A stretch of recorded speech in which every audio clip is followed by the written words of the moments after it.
For centuries, an ancient practice has existed, a technique so powerful and transformative that it was deliberately hidden. Not because it didn't work, but because it worked too well. Imagine it. An ancient key, lost to time, that can open the most sacred portal of all, the memory of your soul. A technique that teaches nothing new, but rather tears through the veils of what has been imposed. For the greatest deception was not to make us ignorant, but to convince us that we were something we were not. What would happen if you remembered your purpose today? And if, instead of looking outside, you found within yourself a voice that never lets you down? And if this voice could be activated with a technique available only to a few initiates, protected from the hands that had turned it into an instrument of control? This video is not a story, but an invocation, a guide to a forbidden practice, not because it is gloomy, but because it is overly luminous. For the rulers of this world fear an awakened soul more than a sleeping army.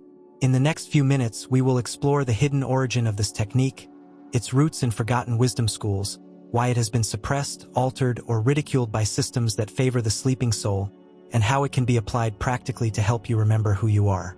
That's really you. Not an identity, not a history, but a vibration, an eternally living consciousness. We will use analogies, symbols, and ancient philosophical paths to unravel the complex and return to the essence. This won't be a theoretical lesson. It will be an inner experience if you allow yourself to listen with more than just your ears, because this technique isn't memorized. It's felt, activated, and above all, remembered. So, if you're ready to look beyond the veil, question what you've been told about yourself, and embrace what your soul has always known, this video can be a catalyst. What's forbidden isn't always dangerous. Sometimes the forbidden is just too true. In almost all ancient cultures, there is a common denominator, a persistent whisper that transcends continents and millennia. The idea that people have forgotten who they truly are, that life as we live it today is a kind of dream, a veil separating us from our true identity, and that there are ways, practices, and techniques whose sole purpose is to awaken this sacred memory. But there's a problem, or perhaps a mystery. These techniques aren't in history books, they aren't taught in schools, they aren't enshrined in institutionalized religions. They were hidden, forbidden, or worse, turned into superstition, ridiculed, symbolically deactivated, so no one could access their true power. In Egyptian tradition, the priests of the houses of life, the Per-Ankh, practiced secret initiation rituals in which the novice was led to a kind of symbolic death. The body was at rest for hours, while his consciousness was guided through subtle planes by a spiritual master. When he returned, he was no longer the same. He had passed through the veil. He had remembered. In the Orphic schools of ancient Greece, the soul was spoken of as a prisoner of the body, not in a pessimistic way, but in the sense that life on earth was a purification process. The Orphics taught chants, breathing exercises, and trance states in which the soul could momentarily detach itself from its earthly identity and reflect on its divine origin.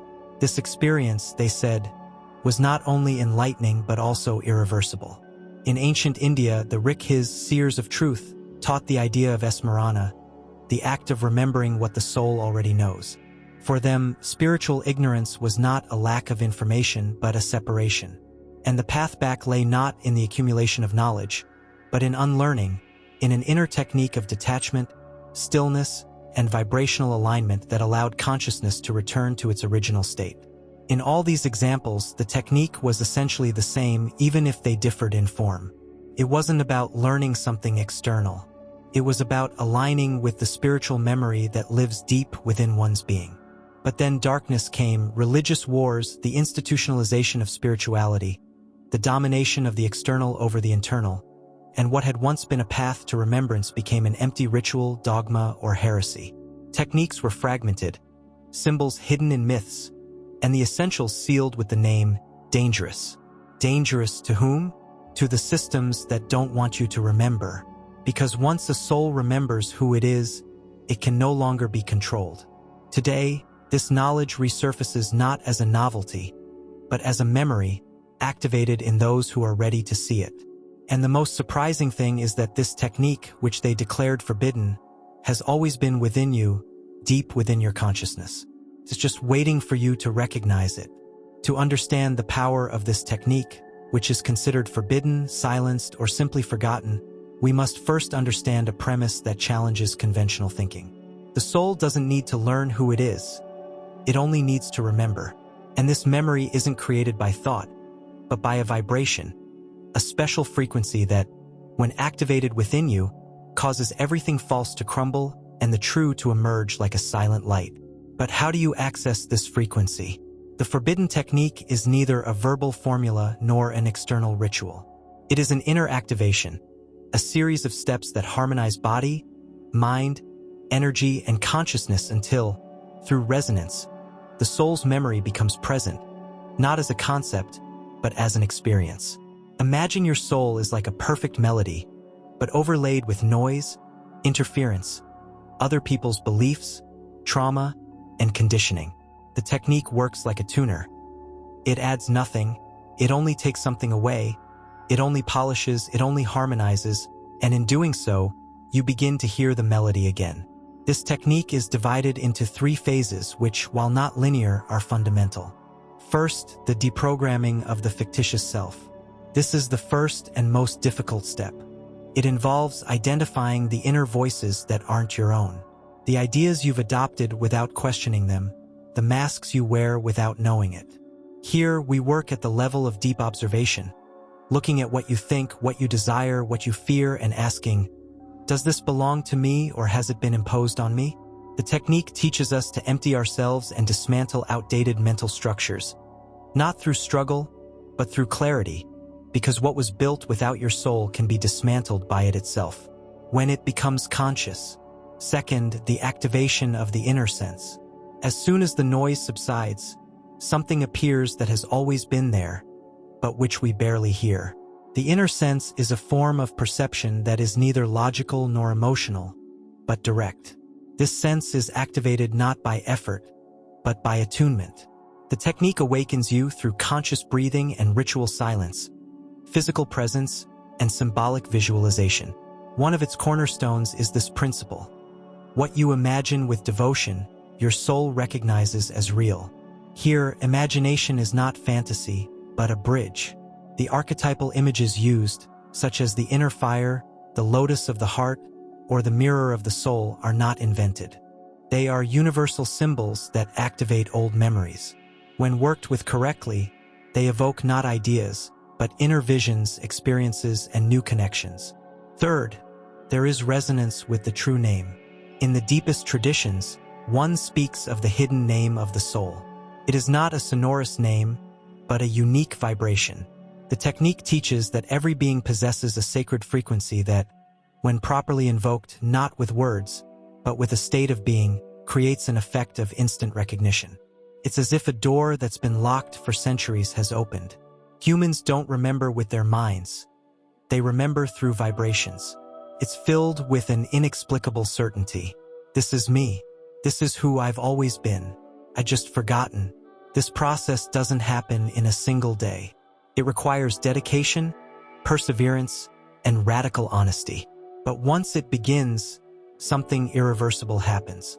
A part of you begins to observe from a different place, deeper, calmer, more real. And this is where the real journey begins. Once the technique begins to work, the layers of the fictitious self are weakened, and the inner vibration is finely tuned. Something happens that cannot be described in ordinary words. The soul begins to remember without having to think. It is a direct perception, as if a light were switched on in a room that was always there but that you had forgotten to explore. And what appears are not ideas, but presences. Inner presences, fragments of yourself that were waiting to be seen. The version of you that loves unconditionally, that trusts without fear, that knows without having studied. In this phase, awakening is no longer abstract but becomes tangible. The soul begins to recognize its origin. But there's a silent warning here. Not everything that arises on this level is illuminating. When you remember who you are, you also remember who you weren't. Mistakes, misdecisions, unhealed wounds surface. And that's an essential part of the process. Not to punish, but to liberate, because you can't access the totality of the soul without also accepting its shadow. A well-applied technique not only reveals your light, but also allows you to see things you had hidden even from yourself. For this reason, many traditions considered this practice dangerous for the uninitiated, as peering directly into the soul requires a spiritual maturity based not on years, but on a willingness to recognize the truth. At this point, those who practice this technique intensively often experience entering a state we might call a conscious trance. This is not a trance in the sense of modern psychology, that is, a loss of self or a hypnotic state of self-control, but rather an expansion of perspective. The soul takes control of perception. The body is perceived, but the environment is also perceived from a subtle distance. One thinks, but thought is no longer the protagonist.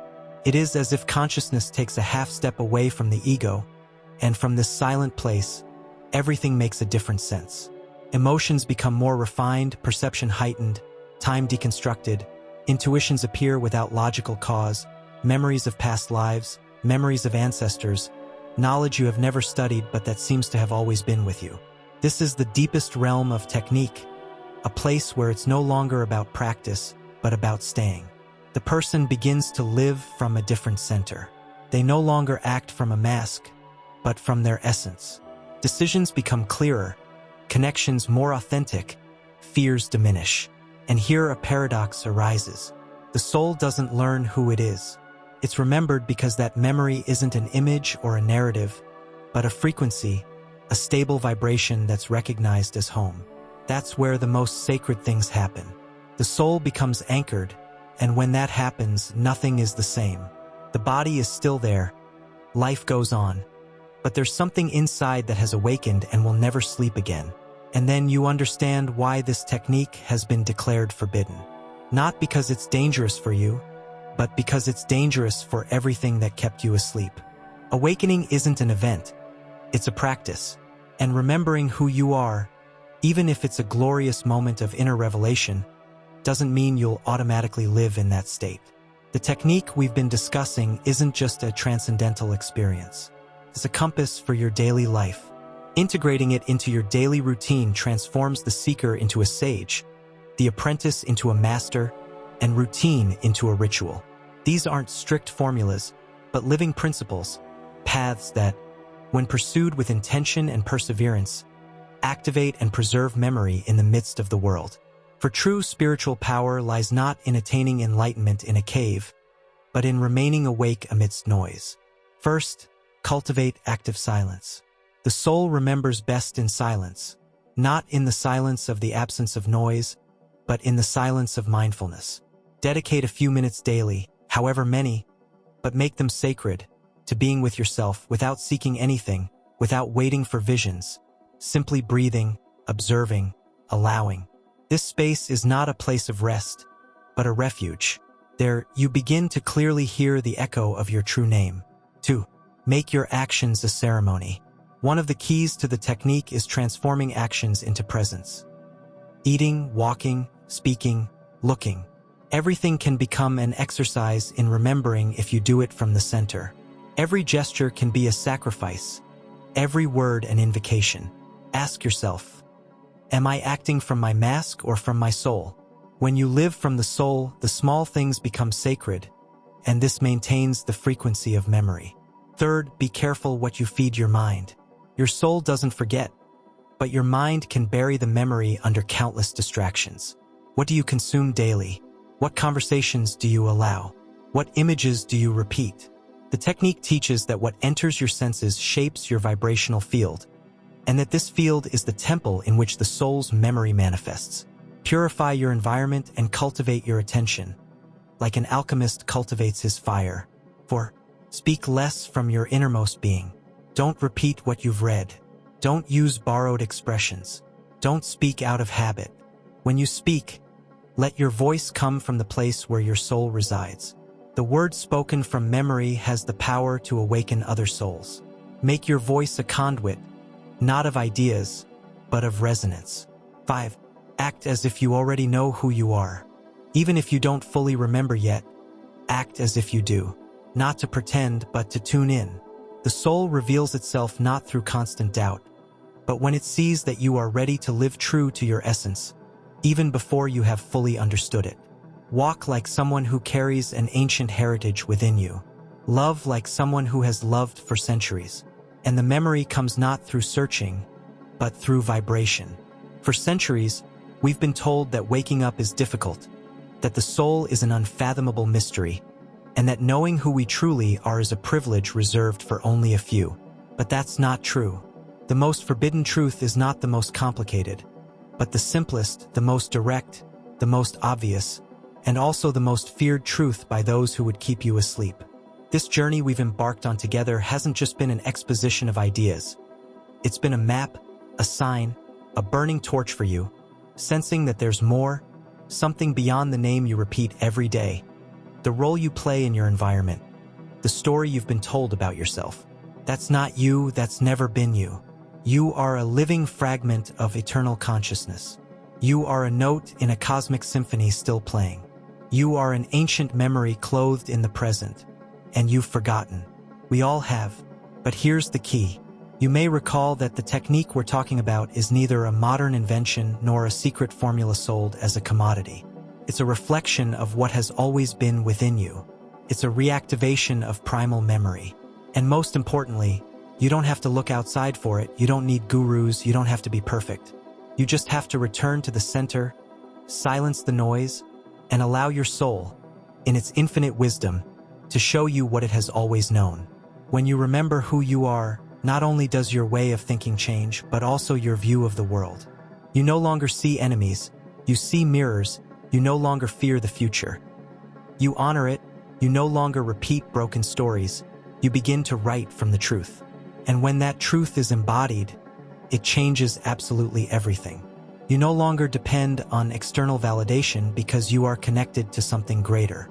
You no longer need to know all the answers because your silence has become wise. You no longer chase after love because you've realized that you are love. This isn't an empty promise, but an invitation that you must courageously accept. For the path of soul remembrance is beautiful, but not comfortable. It strips you, it reconfigures you, it confronts you with everything you are not so that you can choose what you are. And if this message resonated with you, if something stirred within you, if a part of you said, "Yes, this is for me," then don't let your mind extinguish the spark. Subscribe to the channel and give it a like if this video touched your soul. Share this with anyone who also needs reminding, because there is no greater revolution than an awakened soul. And if you do, others will too. And so, without violence, without dogmas, without imposed religions, the world will begin to change from within, from where it all began, from memory. You are not here to learn. You are here to remember. And that memory has already begun.